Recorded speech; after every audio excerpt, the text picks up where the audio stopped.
Lord Alton of Liverpool. My Lords, in opening today's debate, I'd particularly like to thank all noble lords who are going to take part, and especially the Right Reverend Prelate, the Bishop of Southwell and Nottingham, who will make his maiden speech during our proceedings. May I couple those thanks with my thanks also to the House of Lords Library, to Dr. Ewelina Ohad, and also to the World Bank and others who have provided us with such excellent briefing material. I draw attention to my non-financial interests, including being a patron of the Coalition for Genocide Response and co-chair of the All-Party Parliamentary Group on Eritrea. My Lords, our debate is taking place as Russia, Iran and Turkey, with its responsibility under the 1936 Montreux Convention for naval traffic entering the Black Sea, while they've been meeting in Tehran. Turkey has proposed that Russia allows Ukrainian grain ships to leave Odessa on designated routes, grain corridors, so long as checks are made that the ships are not carrying arms. My Lords, beware Putin, broken promises, blackmail and Potemkin village scams. It's also taking place, this debate, against a backdrop of mass displacements, thousands of deaths and devastation, all unleashed by Putin's war on Ukraine, with Europe left facing its worst energy and economic crisis since the 1940s. The war's effects reverberate around the globe. Food price inflation and supply disruptions from the war in Ukraine have left millions in Africa especially vulnerable to famine and starvation. In 1988, before the collapse of the Soviet Union, I visited Ukraine and met political and religious leaders, some of whom had spent nearly 2 decades in the Kremlin's prison camps. It was inspiring to watch people lay flowers each day at the doors of churches closed by Stalin 40 years earlier. They proudly held aloft their blue and yellow flags of defiance. Putin's deluded idea that these brave people would now line the streets with flowers cheering the new imperial occupation and the reconquest of their country simply beggars belief.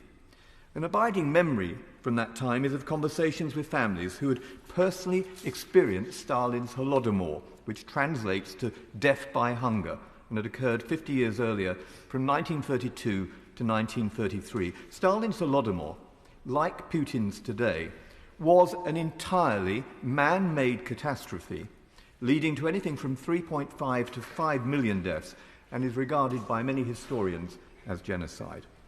The Holodomor was methodically planned and executed by denying the producers of the food the sustenance necessary for survival. It seems especially cruel and perverse to have used food as a genocidal weapon in the breadbasket of Europe. While people were starving to death, the Soviet state stole over 4 million tons of Ukraine's grain, enough to meet the needs of 12 million people in a year. As Ukrainians resorted to eating grass, acorns, even cats and dogs, Stalin banned any reference to famine. His decree of 5 stalks of grain stated that anyone, even a child, caught taking produce from a collective field could be shot or imprisoned for, stealing their words, socialist property. In 1933, 2,000 people were executed. The Holodomor, also known as terror famine, was caused by a dictator who wanted to replace Ukraine's small farms with state-owned collectives and punish independence-minded Ukrainians who posed a threat to his totalitarian authority. My lords, does that sound familiar? Today, in a mirror image of Stalin, it's Putin who is committing food terrorism by purposefully destroying Ukraine's agriculture infrastructure, stealing Ukrainian grain and agricultural machinery, while last week we saw vivid footage of his militias setting fire to fields, scorching the earth and reducing crops to ash. Along with the blockading of ports, this is using food as a weapon of war, a war crime, my lords. The weaponizing of mass hunger is straight out of Stalin's playbook. Protocols added to the Geneva Convention state, and I quote, that starvation of civilians as a method of combat is prohibited. The Rome statutes of the ICC codify it as a war crime, and a 2018 Security Council Resolution 2417 condemned the use of food insecurity and starvation as a tactic of war, and it laid duties on the Secretary-General when such situations occur. When the noble Lord the Minister, Lord Abbot of Wimbledon, who replied to our debate today, recently met Karim Khan Kusi, the ICC prosecutor, I wonder what he learned about the prosecution of those responsible for this and indeed other war crimes, including the mass killings and atrocities in Mariupol, in Bucha and elsewhere, the use of cluster munitions and much more besides. And notwithstanding vetoes, how are the Secretary-General and the UN Security Council holding Russia to account for its violation of Resolution 2417? Putin's militias and missile strikes have damaged and destroyed many farms, stocks of food and seed, silos, warehouses, oil depots, agricultural machinery and equipment. Unharvested winter crops across many of the war-affected areas have resulted in an estimated $1 billion worth of damage. My lords, will seized Russian assets be used to provide restitution and reconstruction? In addition to destruction, there are credible reports of Putin's military looting around 500,000 tons of grain from the occupied territories of Luhansk, Donetsk, Kherson and Zaporizhia regions, a third of the stocks required for sowing and for domestic consumption. The grain, my lords, is then shipped from the Russian-controlled Crimean ports of Sevastopol and the port of Berdyansk. To date, satellite imagery has identified 41 bulk carriers, mostly under Russian or Syrian flags, transporting plundered grain. The BBC says that in many instances, these ships switch off their automatic identification system transponders to hide the origins of the looted food. Now, my lord, put this into context. The scale and nature of Ukraine and Russia's role in global food supplies is phenomenal. As such, the lack of access to Ukraine's grain has catastrophic global consequences. In 2021, the Russian Federation or Ukraine, or both, were ranked among the top 3 global exporters of wheat, barley, maize, rapeseed oil, sunflower seed and sunflower oil. Agriculture and food represents almost 10% of Ukraine's GDP, and last year Ukraine exported food products worth almost $28 billion to the world, including $7.4 billion worth of food to the European Union. As many as 25 countries import more than 1/3 of their wheat from the 2 countries. Some 400 million people in the world depend on grain from Ukraine. This begs long-term questions about the need for greater diversification and indeed overconsumption by us in some parts of the world. But the immediate crisis is best understood by figures from the Ukrainian Ministry for Foreign Affairs, who told me that 2021 was a record-breaking grain harvest, collecting 107 million metric tons, while so far this year, Ukrainian farmers have threshed just 3.6 million tons of grain.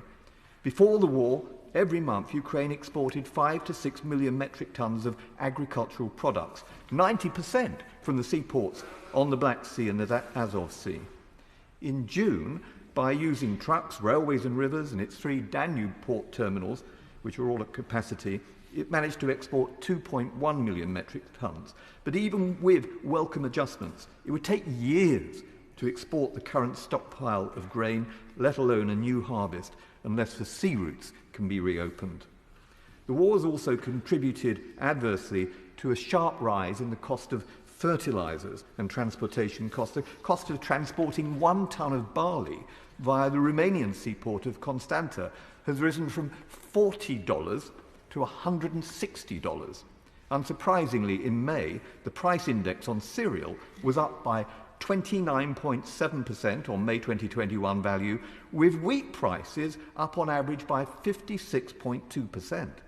The UN Food Price Index puts food prices at their highest since records began 60 years ago, with the World Bank reporting several countries introducing bans on the exports of their wheat, all of which will hit the poorest hardest. Between 2018 and 20, Africa imported $3.7 billion worth of wheat from Ukraine. Some of those most dependent include Somalia, Libya, Gambia, Mauritania, Tunisia and Eritrea. As of June 2022, 89 million people are food insecure across East Africa, nearly 1/3 of the population, with pockets of famine-like conditions in Ethiopia, Somalia and South Sudan. The World Food Programme say a record of 345 million people across 82 countries are facing acute food insecurity. That's up from 276 million at the start of this year. Up to 50 million people in 45 countries are on the verge of famine, and 880,000 are already living in famine-like conditions in Afghanistan, Ethiopia, Somalia, South Sudan and Yemen. The grain crisis has amplified an already precarious situation in Africa, beset by raging conflicts. Think of the man-made disaster in Tigray alone.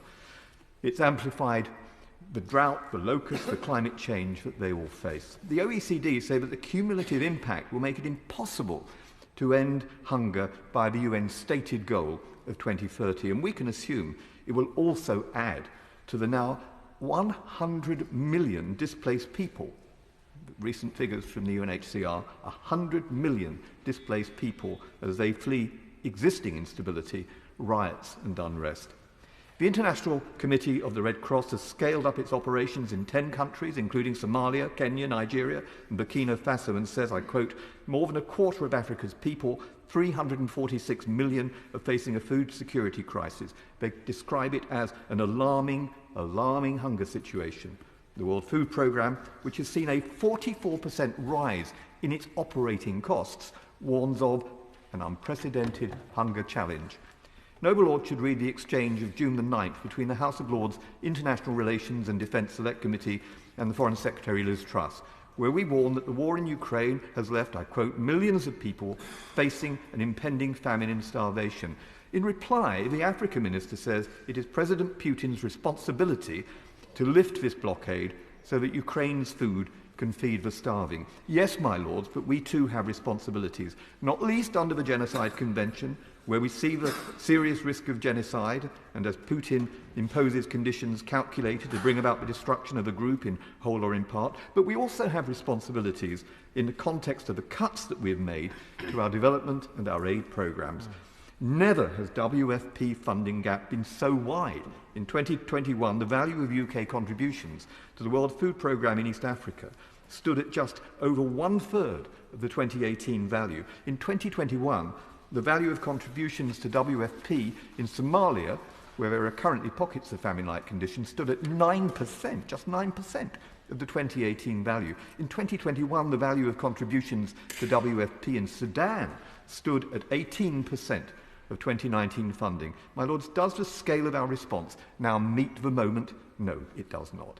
I hope the Noble Lord the Minister will tell us what plans the government has to increase humanitarian funding for food assistance programmes to reflect the increase in global food and fuel costs, driving up the operational costs of agencies such as the admirable World Food Programme.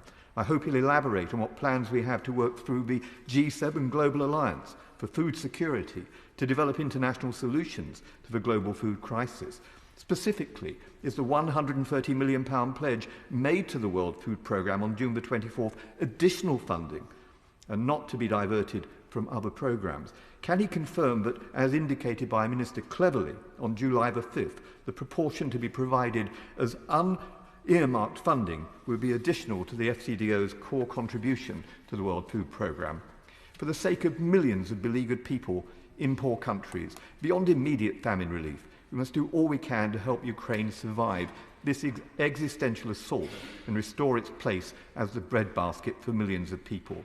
And we must hotly dispute the outrageous, toxic Kremlin narrative which attempts to blame Western democracies for food shortages and escalating prices.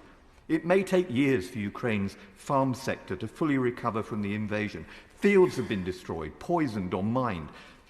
They've been cluttered with abandoned Russian trucks, tanks and munitions, and farmers' livelihoods will be at risk if their ability to trade isn't restored. There are practical things which can be done immediately. For instance, we should welcome and join the agreement signed on June the 29th by Ukraine and the EU to speed up road freight transport and the opening of what the EU has called solidarity lanes to increase throughput of EU border checkpoints. We should also help in the development of Grainline, a grain trading platform aimed at aligning supply and demand. Then there's the railway system and the need for temporary grain elevators, all of which I'm sure will be explored in this debate. My lords, to conclude, This debate is an opportunity to reiterate our condemnation of Putin's war, to shine a light on its consequences, to demand the withdrawal of his troops from Ukraine, to call for an end to the blockades of the Ukrainian ports, and to relentlessly demonstrate how Putin has precipitated a humanitarian catastrophe, the worsening of world hunger, the use of starvation as a weapon of war, and complicity in a war crime. The message should go out loud and clear from this Parliament that consumer countries should not buy stolen, plundered Ukrainian grain, that will document every illegal shipment of stolen grain and lay the evidence before the prosecuting authorities.